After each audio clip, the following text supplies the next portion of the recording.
We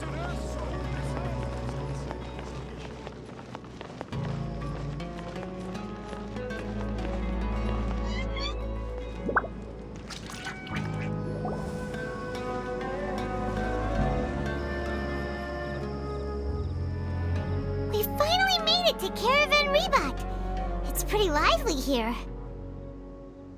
So, just past this wall is the desert, huh? Oh, wow. Paimon remembers hearing people call this the Wall of Samiel. It's made to block sandstorms from the outside. Oh, if it's this tall, it's gotta be the divine work of Greater Lord Rukkhadevata, right?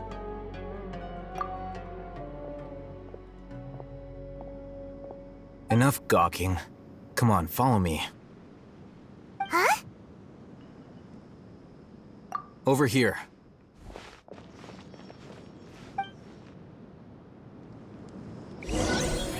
Oh, Haytham went that way! Let's hurry up and follow him. Wonder what he's up to.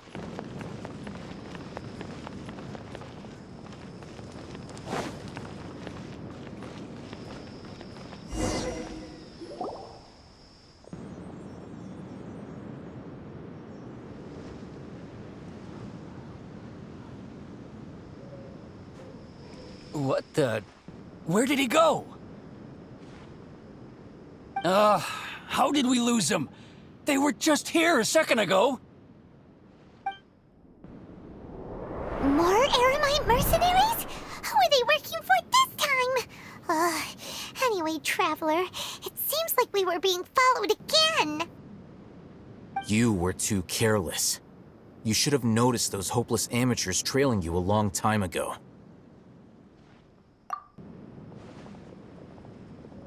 There's no need to thank me. I've never cared to keep track of personal favors. All I did was correct a mistake I happened to come across. It's a habit I developed at the academia. You really gave Paimon a scare, Alhaitham. We never thought we'd run into you here. Last time we met at Port Ormos, didn't you say you were going back to the academia? Wait, don't tell Paimon that you're here to take us back on their orders. Oh, so you've already landed yourselves on the academia's hit list. I can't say that I didn't expect it. However, had I wished to turn you over to the academia, don't you think you'd already be the Eremites' honored guests by now? Oh, right. You do have a point. I have no interest in running errands for that project. As a scholar, I've always belonged to the camp that promotes researcher autonomy. And these days, you're more fascinating than anything the sages can offer. Not quite. To tell you the truth, I'm still investigating the Divine Knowledge Capsule. Unfortunately, I've run into some difficulties. Everyone says the capsule originated in the desert and was eventually moved to Port Ormos. If I am to get to the bottom of this, I must understand how the capsule first came to be. Which brings me back to you and why you're so interesting. The leader of Ain al-Ahmar used the Divine Knowledge Capsule right in front of you, and upon seeing him, your expression became perplexed, and you were lost in thought for quite some time. To have that kind of reaction, I think you must have realized something. Are you interested at all in sharing what you've been hiding from me?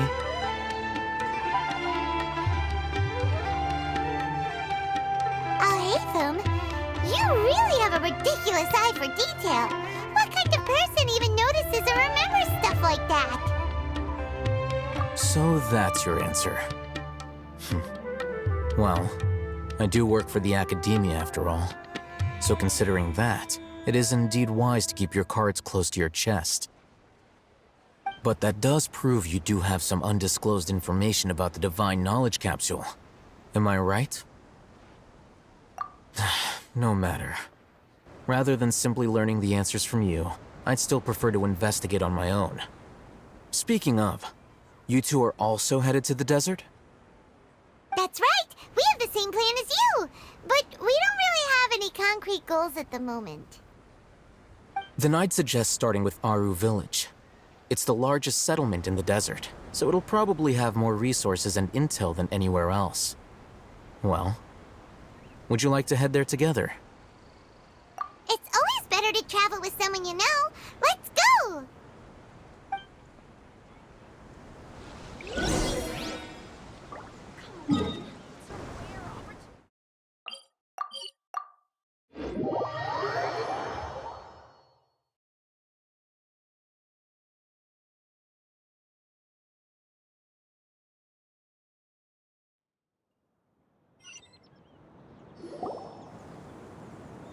Before us lies Aru Village, the safe haven of the desert folk.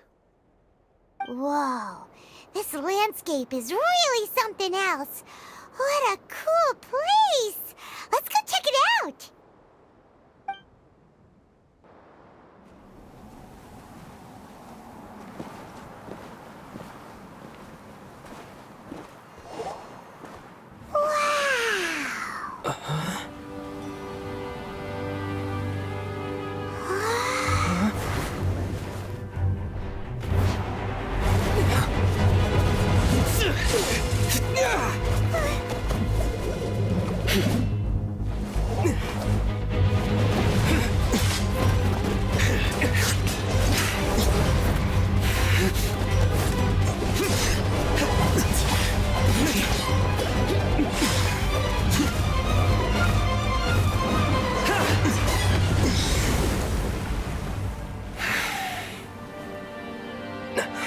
Sino.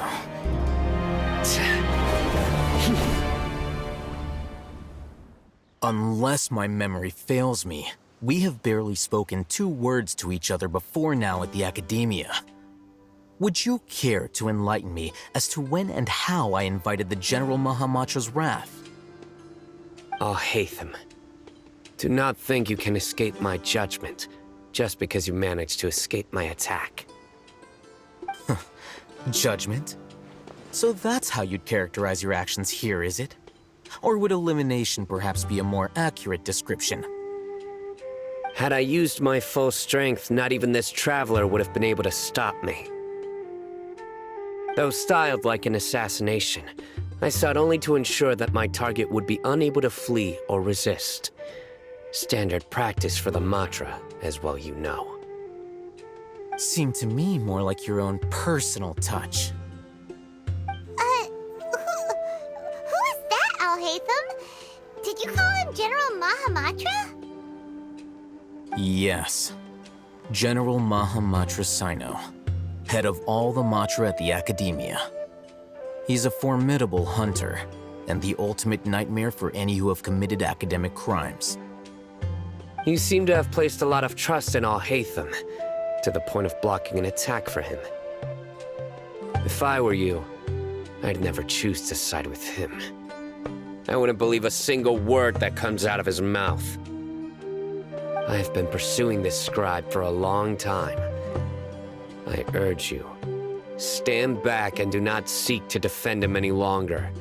Otherwise, there will be consequences. Has Al-Haytham done something wrong? Paimon doesn't think he's as bad as you've made him out to be. I won't waste my breath explaining things. Al-Haytham, I saw it during our fight. Take it out.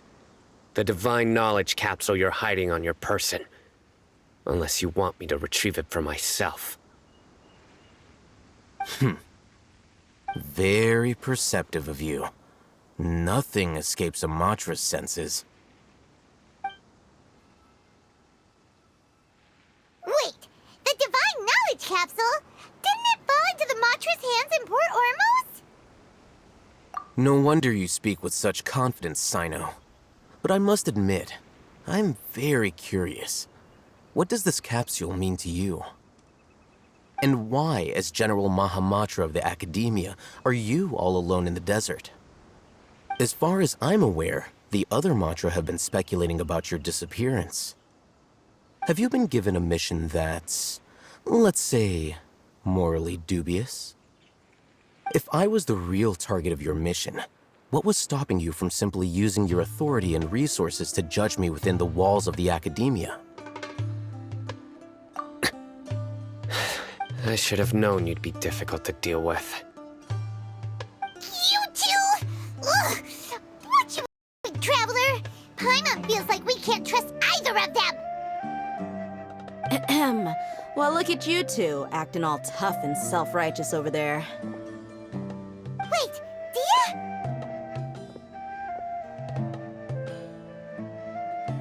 Great! Finally, someone that we can trust! You gotta help us out here, otherwise these two are gonna start fighting again! Yeah, sure looks that way. Two giants from the academia duking it out once and for all. Not something you get to see every day, that's for sure. Listen, I know you academic types love to fill up your big brains with self-righteous morality and lord your empty rules and virtues over each other. But how dare you bring your petty disputes into the safe haven of Aru Village? It seems like someone's gonna have to beat some sense into your thick skulls until you finally learn to respect these grounds.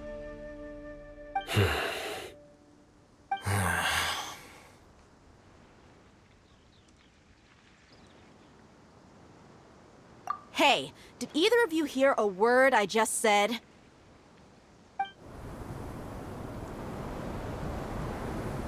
Whoa, what's going on? The wind's so strong! Is this a sandstorm? Paimon's gonna get blown away! Another sandstorm? What's up with these recently? Hey! All of you, over here, quickly! We have to take cover! Someone's calling for us! Oh, this wind is too strong! Let's get over there! That sounded like Candace. Come on, you two. Jeez, are all of you academia folks such hard work? Move it! All right, stop yelling.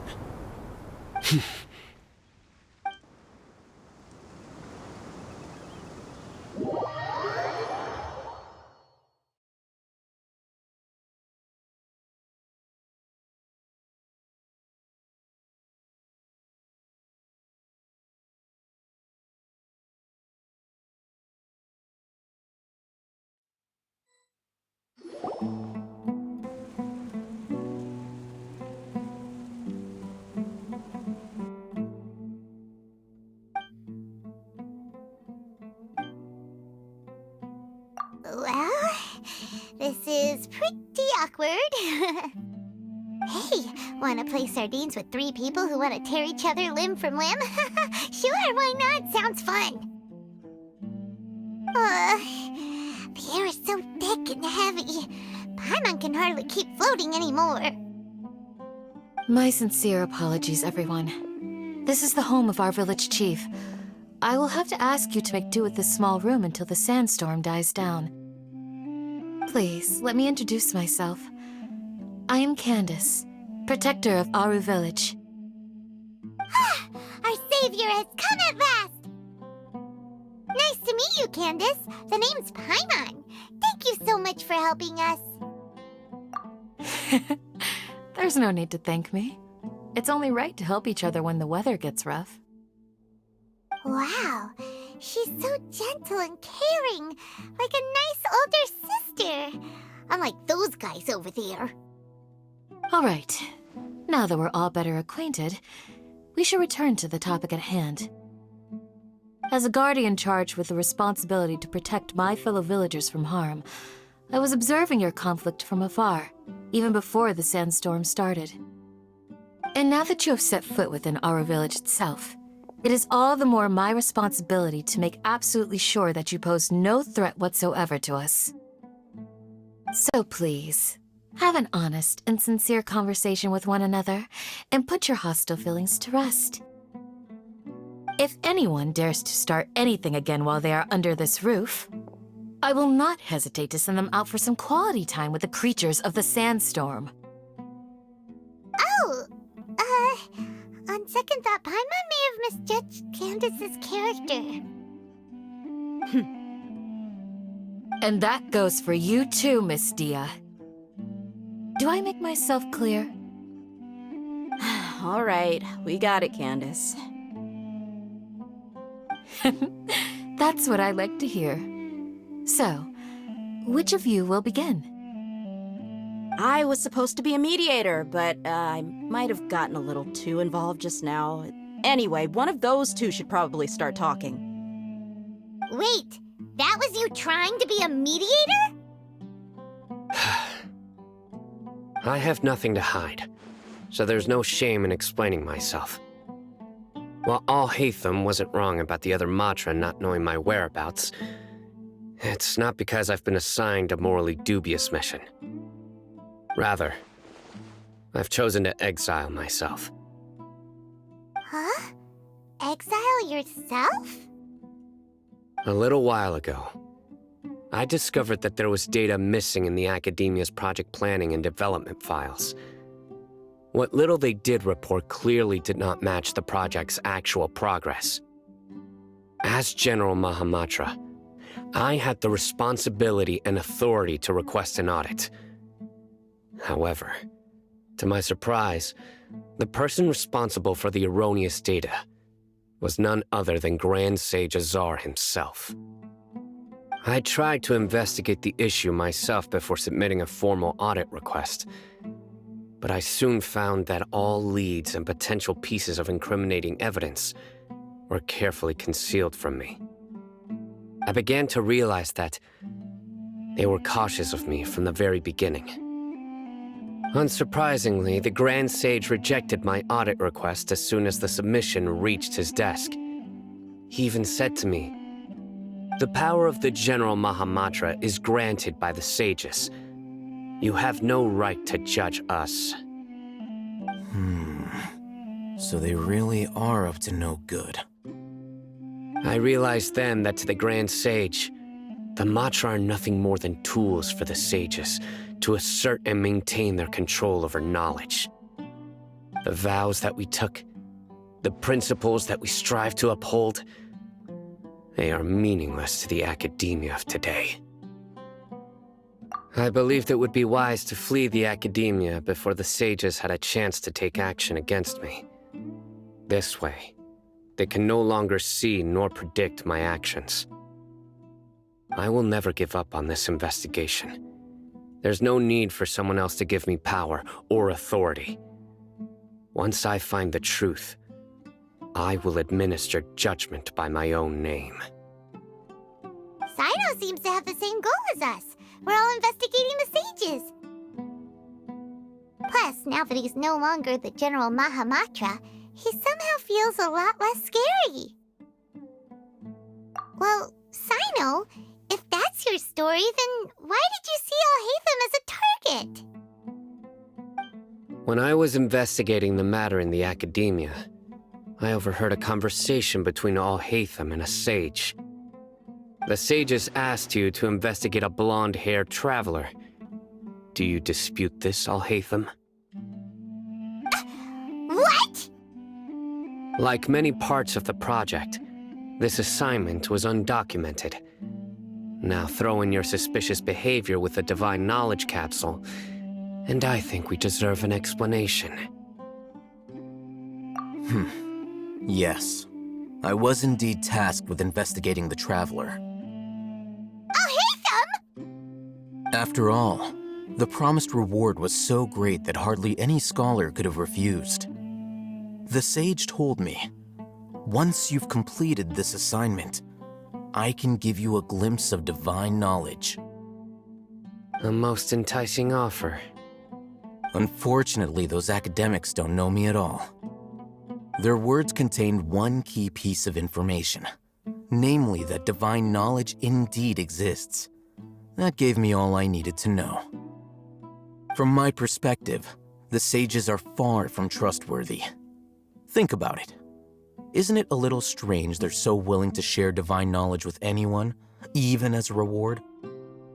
So, I began my own investigation following the lead of the Divine Knowledge Capsule. In the end, I realized my wisdom in committing to this rather than collaborating with the sages. Had I been less guarded, I probably would have ended up like that Ain al-Ahmar mercenary, incapable of remaining sane for long enough to hold a conversation. You mean that the sages originally planned to dispose of you, using one of those capsules that drive people insane? I'd already given up on the assignment by then. I only told the Academia I was waiting in Port Ormos for you to appear so they wouldn't suspect anything. So it came as quite a surprise when I encountered my erstwhile target while investigating the Divine Knowledge Capsule. Criminals do love to talk about coincidences. Even though I ran into the Traveler by chance, I had no intention of providing assistance to the Academia. Also, you should remember, you were the ones who decided to follow me and strike up a conversation after I left that tavern. That's true. Alhaitham helped us out at Caravan Rebot as well. Maybe he's telling the truth. I'm willing to apologize if that's worth anything to you. I took the Divine Knowledge Capsule behind your back because I judged its existence to be a significant risk. I felt that it would be best for no one to interact with it before it had been properly studied. After all, curiosity often proves to be the most dangerous thing in this land. You should be well aware, Scribe Alhaitham, that curiosity can also lead you to danger and suspicion. Answer me this. Did the sages share any information about their project with you? Have I not made myself clear? You and I are both distrusted by the Academia. Do you really think they would tell me anything? Fine. Although you haven't completely proven your innocence, I won't regard you as an enemy, for now. As you wish. Good. I'm glad to see you two clearing up your misunderstandings. And now you, Dia. I believe it's your turn. Oh, sorry. Whatever the boys were talking about must have been so boring that I spaced out. My situation is pretty straightforward. My employer, Dunyarzad of the Holmayani family, is friends with the Traveler and is currently recovering from her illness at home. I had nothing going on, so I decided to return to Aru village for a visit. I was actually looking forward to a pretty exciting time getting back together with everyone here. But then I saw these two random guys in the middle of a pointless argument. It ticked me off, and things went downhill from there. Is that all? Well, I will admit that definitely sounds like your style. In that case, welcome back, Dia. That's more like it. I missed you all so much, Candace. Whoa! What was that sound? No need to worry. Now that you're no longer at each other's throats, please make yourselves at home. I'll take a quick trip outside to clear out some of those creatures in the sandstorm. Creatures? In the sandstorm? Are you sure you don't want some backup? Fighting in a sandstorm is not for the faint-hearted. Anyone without extensive training in these conditions is at a disadvantage. You needn't worry. Yeah, just leave them to Candace. Don't worry, she's as tough as they come.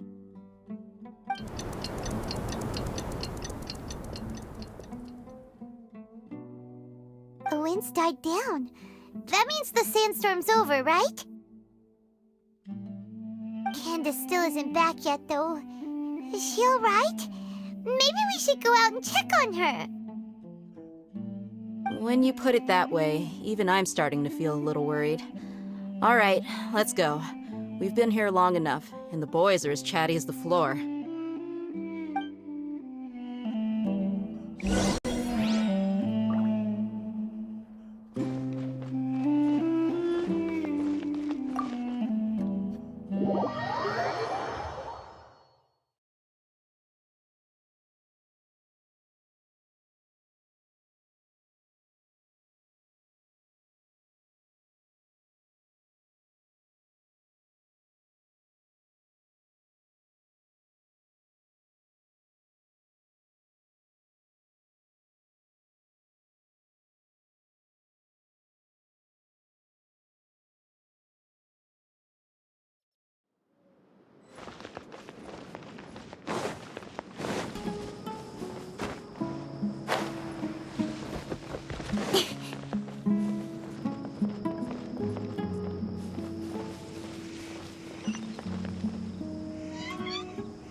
You're still fighting?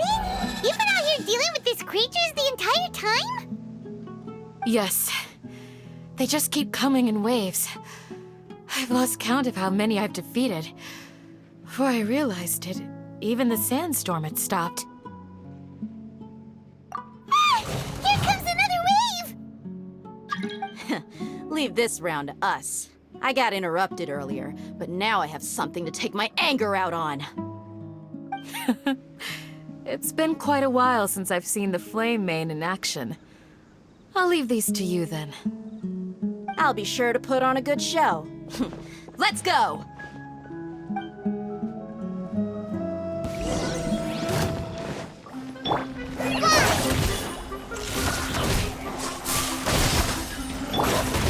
Nowhere to hide. Speed of light.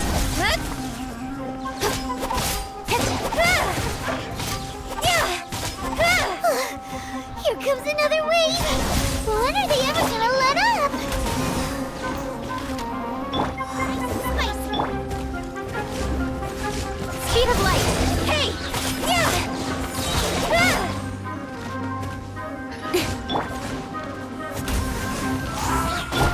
Right this off the side. Cut to the chase.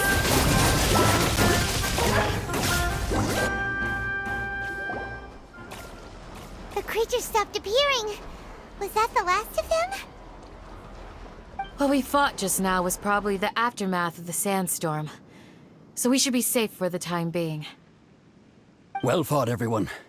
No injuries, I hope. Huh? Who are you? Ah, my apologies. I haven't had a chance to greet you yet. I had my hands full taking care of the village's elderly and children. I am the chief of Aru Village. Everyone usually calls me Uncle Anpu. Sir, I am also originally from the desert, but I have not been back for some time now. May I ask if such sandstorms are common? I can't say they've always been common, but recently the storms have become increasingly severe and frequent. Besides sandstorms, we also occasionally get earthquakes. According to an investigator who stayed in the village a while ago, these unusual natural phenomena are related to the withering of Irminsul. Another effect of Irminsul's withering. So, Irminsul's withering causes withering zones in the forest, and sandstorms and earthquakes here in the desert? Everything in the natural world is inextricably connected to Irminsul. These regional symptoms can indeed be a reflection of Irminsul's present state. Everyone in Aru Village needs to take good care of themselves. Speaking of which, why haven't I seen a single village keeper since I got here? Village keeper? Who are they? Village guards like Candace? Does your curiosity know no bounds? Village Keeper is how Aru Village refers to mad scholars exiled here by the Academia. Most of them are scholars who lost their sanity after a period of training in the Avidia Forest. The Academia believes that their crazed mutterings may have a negative effect on the psyches of other scholars. So, they're forcibly exiled to the desert. Though if you ask me, it's all a boatload of nonsense. Alas, that's exactly what we've been trying to investigate. One by one, the village keepers have been mysteriously disappearing without a trace. But no one in the village has ever seen them leave. If you're planning to stay around the village for the next few days, I'd appreciate it if you could keep an eye out for them. I've had encounters with those people in the past. I'll see what I can do to help. The Matra are the ones responsible for their exile. Now that you're no longer with them, are you trying to alleviate your guilt and atone for your past sins? I'm fascinated by how you think. Mock me if you will, but if you are guilty, I will eliminate you, regardless of my position or identity. Oh, you're the former General Mahamatra. You must be an expert in these kinds of investigations. Thank you for your help. Is it because you're reminded of Hypatia? Oh, these poor scholars. First they lose their sanity, now this! We need to help get them back home, safe and sound. But, is it really a good idea to tag along with Sino? You seem like you really don't trust him. I'll be grateful for the assistance. No doubt you will do a better job than some of my former subordinates. Let's start by finding a spot to share what we know so far.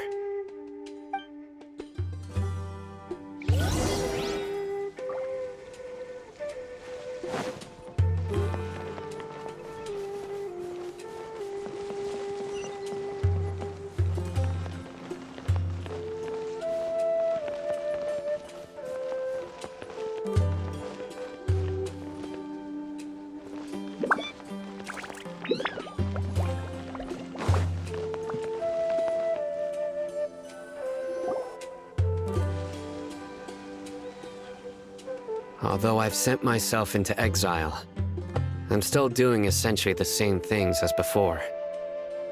Do you still have any questions for me before we start our investigation? One of my former subordinates told me that this title has its origins in a strange incident. The Academia has long exiled mad scholars to Aru Village. A mysterious phenomenon exists here. When mad scholars first arrive, they are as incoherent and deranged as before. But after spending some time here, they invariably begin to calm down. Initially, the people of Aru Village greatly resented having to take in the mad scholars. But a strange incident one night changed that. Aru Village was struck by the strongest earthquake in living memory.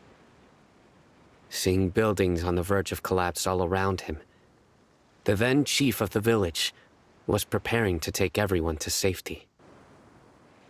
Suddenly, he noticed a mad scholar crouching in a corner, caressing the ground with his hands. A soft, green light radiated from him, like a divine glow against the backdrop of night. Despite the powerful tremors that ripped through the ground that night, all the houses remained upright, almost as if they had grown roots reaching deep into the ground. In the end, not a single building collapsed, and no one was hurt. After that, the people of Aru Village treated the mad scholars with greater kindness, and began to refer to them as the village keepers. A soft green light? A mad scholar protecting Aru Village? What do you make of it, Traveler? Paimon thinks so too. Actually, Sino, do you know if any of the mad scholars continued to wear their Akasha terminals at Aru Village? In theory, they would continue wearing them so the Academia could still monitor their activities. With that said, the main Akasha system would no longer have any interaction with them. Oh, no wonder! Everything makes sense then! Add in the fact that they calmed down, it was probably Nahida who calmed them. If you are able to draw a conclusion from this one story alone, then it appears you possess much more information than I do. So, what do you make of the story? Really? Lesser Lord Kusanali. What? You don't believe us? Lesser Lord Kusanali was definitely using the Akasha to give her power to the mad scholars! No, it's not so much that I don't believe you. I'm just struck by your reasoning. Lesser Lord Kusanali, the current Dendro Archon, is she really active in Sumeru? The Academia has always placed far greater importance on the late Greater Lord Rukkhadevata. They've more or less ignored Lesser Lord Kusanali, and I've never had any reason to doubt their views. In addition, I've never heard any stories about Lesser Lord Kusanali and her deeds. To me, she might as well have been a god that never existed. No way! Nahida definitely exists! She's a... How should Paimon put it? She's a good Archon who's kind and wise. Even if she says weird stuff sometimes. I've spent many years interrogating criminals, so I can easily tell when someone is lying. Good! Then you should know that we're telling the truth. That look in your eyes. I've never seen that from a liar. You two really must have met Lesser Lord Kusanali. How can this be? To think, our Archon has been amongst us this entire time. Alright, now it's our turn to put our skills to good use for this investigation. But easier said than done, especially since we don't have any leads. Maybe we can start by knocking on some doors. Excuse me, are you here to help me find my grandpa? Huh? Who are you? By the sounds of it, a resident of this village. My name is Isak. You'll help me find my grandpa, right? Is your grandpa a mad scholar? Hey, don't say that. Grandpa is just Grandpa. Why do you have to call him that? It's not like he's a bad person or anything.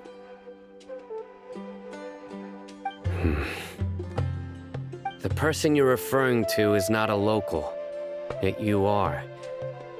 Why do you call him Grandpa? Grandpa is just Grandpa. He's my family. I heard everything you said to the village chief. Please, you gotta take me with you. I want to find my grandpa. I swear I'll help. I won't be a nuisance. Ah, so you're the one who was eavesdropping on us around the village chief's house. I was planning to go out and take care of whoever it was, but I had a vague feeling that they didn't harbor any ill intent. Whoa. Hatham wasn't kidding about Matra having sharp senses. Sino, he's just a kid. All he wants is to find his grandpa. Let's find a way to help him. Sorry, I was only listening in because I wanted to know where Grandpa went. Honest. If you don't believe me, you can ask Miss Candace. All right. But first, let's confirm the facts with Candace.